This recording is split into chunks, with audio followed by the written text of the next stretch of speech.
من يهده الله فلا مضل له ومن يضلله فلا هادي له ونشهد أن لا إله إلا الله وحده لا شريك له وأشهد أن محمدًا عبده ورسوله الذي أرسل إلى الناس كافة بشيرا ونذيرا وداعيا إلى الله بإذنه وسراجا منيرا. أما بعد فأعوذ بالله من الشيطان الرجيم. وأقيموا الصلاة وآتوا الزكاة واركعوا مع الراكعين.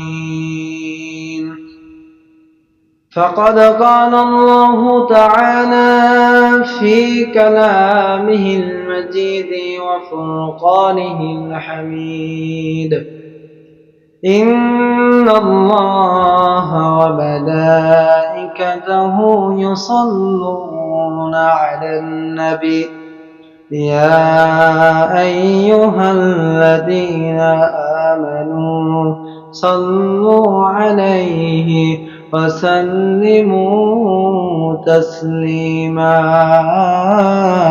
اللهم صل على سيدنا مولانا محمد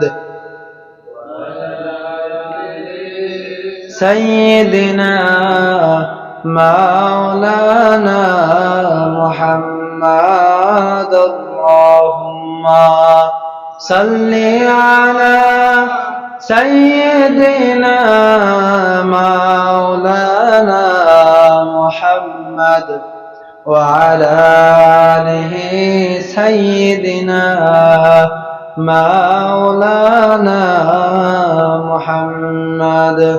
আলহামদুলিল্লাহ, আল্লাহ পাক রব্বুল আলামিন আমাদেরকে দুনিয়াবে হাজারো ধরনের ব্যস্ততা থেকে উদ্ধার করে আল্লাহর পবিত্র ঘরে ইবাদতের উদ্দেশ্যে সমবেত হওয়ার তৌফিক দান করেছেন। এজন্য আমরা সকলেই কালিমাতুশ শুকর আদায় করে বলছি আলহামদুলিল্লাহ।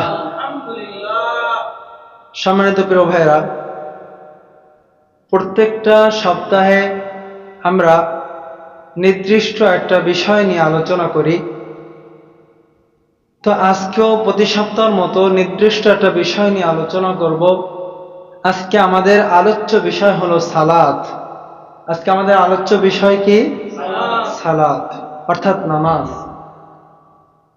কিয়ামতের ময়দানে আল্লাহ পাক রব্বুল আলামিন যখন বান্দার সব কিছুর হিসাব শুরু করবেন, সর্বপ্রথম যেই বিষয়ের হিসাব চাইবেন আল্লাহ তাআলা, সেটা হলো নামাজ। আউয়ালু মা ইউহাসাবু বিহিল আবদু ইয়াউমাল কিয়ামাতিস সালাহ। আল্লাহ তাআলা কিয়ামতের ময়দানে অনেক কিছুই বান্দাকে জিজ্ঞাসা করবেন, কিন্তু সবকিছুর আগে সর্বপ্রথম জিজ্ঞাসা করবেন, বান্দা তুমি নামাজ পড়েছিলে কিনা। প্রথম প্রশ্নের উত্তরটা যদি আমরা যথাযথভাবে দিতে পারি, এর পরবর্তী যে প্রশ্নগুলো রয়েছে সেগুলোর উত্তর দেওয়া আমাদের জন্য সহজ হয়ে যাবে। আর প্রথম প্রশ্নেই যদি আমরা আটকে যাই, পরবর্তী প্রশ্নের উত্তরগুলো দেয়া আমাদের জন্য বড় কঠিন হয়ে যাবে। এজন্য আমরা যদি জান্নাত চাই, জান্নাত পেতে হলে আমাদের এই সালাতের দরকার আছে না নাই? জান্নাত পেতে হলে সালাতের বিকল্প কিছুই নেই। কারণ হাদিস শরীফে রাসূলুল্লাহ সাল্লাল্লাহু আলাইহি ওয়াসাল্লাম বলেন, মিফতাহুল জান্নাতিস সালাহ, এই নামাজই হলো জান্নাতের চাবিকাঠি। এখন আপনার যদি নামাজ না থাকে, তার মানে আপনার জান্নাতের চাবিও থাকবে না। আর চাবি যদি না থাকে, আপনি জান্নাতে যেতে পারবেন? জান্নাতে যাওয়া সম্ভব নয়। এজন্য জান্নাতে যেতে হলে আমাদের নামাজ দরকার। এজন্য এই নামাজ যেন আমাদের থেকে কখনোই ছুটে না যায়। আল্লাহ তাআলা যথাসময় নামাজ পড়তে বলেছেন এবং কায়েম করতে বলেছেন। আল্লাহ তাআলা বলেন, ওয়া আকিমুস সালাতা ওয়া আতুজ যাকাতা ওয়ারকাউ মা'আর রাকিঈন। আরেকটা আয়াত আল্লাহ তাআলা বলেন, আল্লাযীনা হুম আলা সালাওয়াতিহিম ইউহাফিজুন। যারা মুমিন তারা নামাজের প্রতি খুব যত্নশীল হয়। এবং আল্লাহ তাআলা মুমিনদেরকে আদেশ করে বলেন, তোমরা নামাজ কায়েম করো এবং যাকাত আদায় করো, ওয়ারকাউ মা'আর রাকিঈন, রুকুকারীদের সাথে তোমরা রুকু করো। এজন্য আমরা নামাজ পড়বো না ছাড়বো? মাঝে মাঝে নাকি সব সময়? সব সময়। আল্লাহ যেন আমাদেরকে নামাজ পড়া তৌফিক দান করেন, বলি আমিন।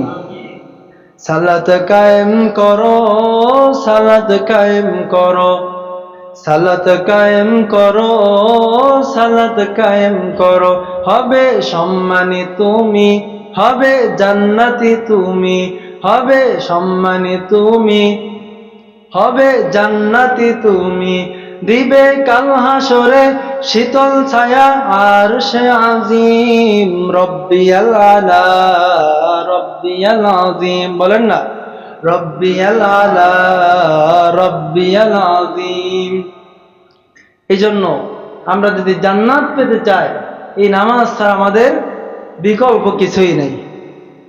সম্মানিত প্রিয় ভাইরা, তো আজকের আলোচনা আমরা যদি মনোযোগ দিয়ে শুনি, আশা করা যায় যে নামাজের প্রতি একটা মহাব্বত আমাদের তৈরি হয়ে যাবে। আসলে আমরা জীবনে ওয়াজ তো কম শুনি নাই, বয়ান সবই আমরা পারি, কিন্তু আমরা মানি না। এজন্য কথা যতটুকুই শুনবো আমরা এমন নিয়ত শুনবো যে আজকে এখান থেকে যাওয়ার পরে প্রত্যেকটা কথার উপর আমরা আমল করবো ইনশাআল্লাহ। সম্মানিত প্রিয় ভাইরা, আসলে দেখেন আমাদের যেই সময়টা অর্থাৎ যৌবনকালের সময়, এই সময়টা কিন্তু আল্লাহর কদমে সেজদা দেওয়ার সময়, অর্থাৎ ইবাদতে কাটিয়ে দেওয়ার সময়, ঠিক কিনা? কিন্তু আমরা যেই সময়টা ইবাদতের সময়, সেই সময়টাতে আমরা গুনাহ করে সেই সময়টা আমরা কাটিয়ে দিই, অর্থাৎ আমরা পুরোই উল্টা কাজ করি। আল্লাহ তাআলা বান্দাদের ব্যাপারে বলেন, বান্দাদের যৌবনকালের ইবাদত আল্লাহর কাছে খুবই পছন্দের। যেই সময়ের ইবাদতটা আল্লাহর কাছে বেশি পছন্দ, আমরা সেই সময় আল্লাহ তাআলা ইবাদত করি না। আর যেই সময়ের ইবাদত আল্লাহর কাছে বেশি পছন্দশীল না, সেই সময় আমরা ইবাদত করি। এজন্য আমাদের যে যৌবন, আমাদের তারুণ্য, এই যে সময়টা চলমান, আমরা কি করব? গুনাহ করে কাটিয়ে দেব নাকি আল্লাহর ইবাদতে কাটিয়ে দেব? আল্লাহ তাআলার ইবাদতে কাটিয়ে দেব। আমরা মনে করি এই সময়টা মনে হয় নেতার পেছনে ঘুরে ঘুরে চামচামি করার সময়। আসলে আমাদের সমাজের যে যুবকরা রয়েছে, এরা এই সময়টাতে কি করে? বেশিরভাগ যুবকরা এরা কি নামাজ কালাম পড়ে নাকি রাজনীতি করে, নেতার পিছনে, অমুক নেতার পিছনে ঘুরে ফিরে চামচামি করে করে পুরো যৌবনটা কাটায় দেয়।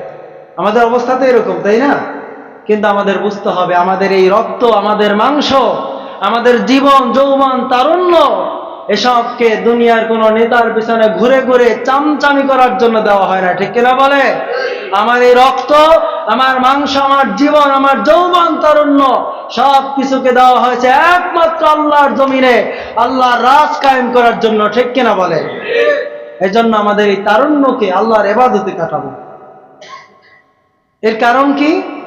এর কারণ হলো, যখন আমরা বৃদ্ধ হয়ে যাব, যখন আমাদের বয়স ধীরে ধীরে বেড়ে যাবে,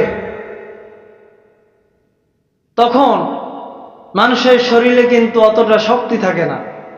হাঁটুতে ব্যথা শুরু হয়ে যায়, কোমরে ব্যথা চলে আসে, মানুষ তাকে কাজ দেয় না, এক পর্যায়ে সে বাধ্য হয় অবসর হয়ে যায়, কোনো কাজ টাজ তখন আর তার থাকে না। তো ওই সময়টা যখন আসবে, তখন যদি আপনি ইবাদত করেন, তখন একটা সাজদা কেন, আপনি যদি হাজারটাও সাজদা করেন, ওই সময়ের হাজার সাজদা এই তারুণ্যের সময়ের একটা সাজদার সমান হবে না। আমার কথা বুঝতে পারছেন আপনারা? এজন্য আল্লাহ নবী সাল্লাল্লাহু আলাইহি ওয়াসাল্লাম যুবকদেরকে যৌবনকালে তারুণ্যের সময় বেশি বেশি ইবাদত করতে বলেছেন। আমার বন্ধুগণ, আমাদের যে এই যৌবনকালের সময়, তারুণ্যের সময়, এটা গুনাহের মাধ্যমে কাটানোর সময় না, এটা হচ্ছে আল্লাহর ইবাদতে কাটানোর সময়। আল্লাহ তাআলা যৌবনকালে তারুণ্য সময় আমাদেরকে ইবাদত করতে বলেছেন। পাশাপাশি আল্লাহ নবী, বিশ্ব নবী রাহমাতুল লিল আলামিন বিভিন্ন হাদিসের মধ্যে যুবকদেরকে আল্লাহ তাআলার ইবাদতের উপর উৎসাহ দিয়েছেন। আল্লাহ পাক রব্বুল আলামিন বারবার তার বান্দাদেরকে সতর্ক করেছেন, ও বান্দা, তোমাদের যখন যৌবনকাল চলমান থাকবে তখন তোমরা আমার ইবাদত করবা। যখন বৃদ্ধ হয়ে যাবা, অবসর হয়ে যাবা, তখন হয়তো তোমরা ইবাদত করতে পারবা, কিন্তু ওই সময়ের ইবাদতটা আমি আল্লাহর কাছে বেশি পছন্দ হবে না। আবার আরেকদিকে আল্লাহ নবী, বিশ্ব নবী রাহমাতুল লিল আলামিন যুবকদেরকে ইবাদতের ব্যাপারে উৎসাহ দিতে গিয়ে বলেন, ও আমার উম্মতেরা, শোনো শোনো শোনো, আল্লাহ পাক রব্বুল আলামিন যখন হাসরের মাঠ কায়েম করবেন, আল্লাহ পাক রব্বুল আলামিন যখন বিচার কাজ শুরু করবেন, তখন সূর্যটা আল্লাহ পাক রব্বুল আলামিন তার বান্দার মাথার নিকটে নিয়ে আসবেন। এখন যে সূর্যটা রয়েছে, এটা কিন্তু আমাদের মাথার নিকটে নয়, অনেক দূরে অবস্থিত। কিন্তু কিয়ামতের ময়দানে এই দূরে অবস্থিত সূর্যটা যখন একেবারে মাথার সন্নিকটে চলে আসবে, হাদিসের মধ্যে আসছে, ওই সময় সূর্যের উত্তপ্ততার কারণে হাসরের ময়দানের মানুষের মাথার মগজগুলো ভাতের মারের মতো টকবক টকবক করে ফুটতে থাকবে। আল্লাহ নবী বিশ্বনবী বলেন, হাসরের ময়দানে সূর্যের গরমের কারণে, সূর্যের উত্তপ্ততার কারণে মানুষ এতটাই তৃষ্ণার্ত হয়ে যাবে, মানুষ পাগল করা হয়ে যাবে, বেকারার হয়ে যাবে, এমনকি নবী রাসূলরা পর্যন্ত প্রায় বেহুশ হয়ে যাবে। ওই সময় প্রত্যেকটা মানুষ পানি তালাশ করবে আর ছায়া তালাশ করবে, কিন্তু ওই করুণ মুহূর্তে আল্লাহ পাক রব্বুল আলামিন সবাইকে ছায়া দান করবেন না। হাদিসের মধ্যে রাসূল বলেন, ওই করুণ মুহূর্তে আল্লাহ পাক রব্বুল আলামিন 7 শ্রেণীর মানুষদেরকে আরশের নিচে ছায়া দান করবেন। এর মধ্যে 1 নম্বরে হলো তারা যৌবনকালে এবং তারুণ্যের সময় ইবাদত করে যৌবনকাল তারুণ্যকে কাটিয়ে দিয়েছে, যারা বলেন সুবহানাল্লাহ।